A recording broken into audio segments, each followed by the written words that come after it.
Hi friends, நான் இன்னைக்கு காமராஜரை பற்றிய எப்படி அன்புக்கு வழி வகுத்தாருங்கிறத நான் சொல்ல போகிறேன். ரெடியா? பார்க்கலாமா? வாங்க வீடியோக்களை பார்க்கலாம்.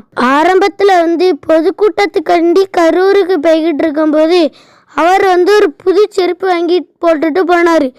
அவருக்கு அது சேரவே இல்லை. அந்த உடனே போட்டுட்டு காரில் ஏறிட்டார்.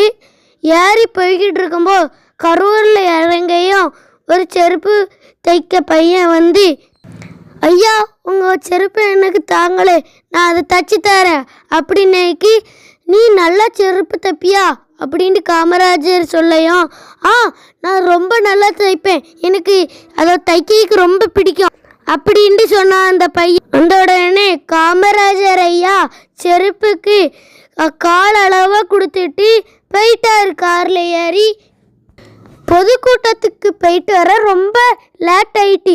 நைட்டு தான் வந்தாங்க. அப்போ கேட்கையும், இதை நீயா தச்ச? இவ்வளோ அழகாக இருக்க, என் காலுக்கும் நல்லா சேருது அப்படின்னு சொல்லையும் அவர் சட்டப்பைக்கில் இருந்து 10 ரூபா எடுத்து கொடுத்தாரு.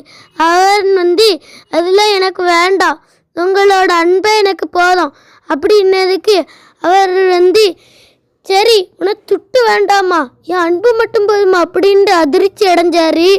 அந்த உடனே காமராஜர் டெய்லி அந்த பக்கம் வரும்போதெல்லாம் அவருக்கு அந்த பையனுக்கு முத்தம் கொடுத்துட்டே போவார். ஆனால் அந்த பையன், உங்கள் சட்டை பைக்கில் இருந்து 1 ரூபா மட்டும்தாங்க, அது மட்டும் போதும், என் வாழ்நாள் முழுக்க அதை யூஸ் பண்ணாமல் நானே உங்களை பார்த்துக்கிட்டு வச்சு பார்த்துக்கிடுவேன் அப்படின்ட்டு சொன்ன அந்த பையன்.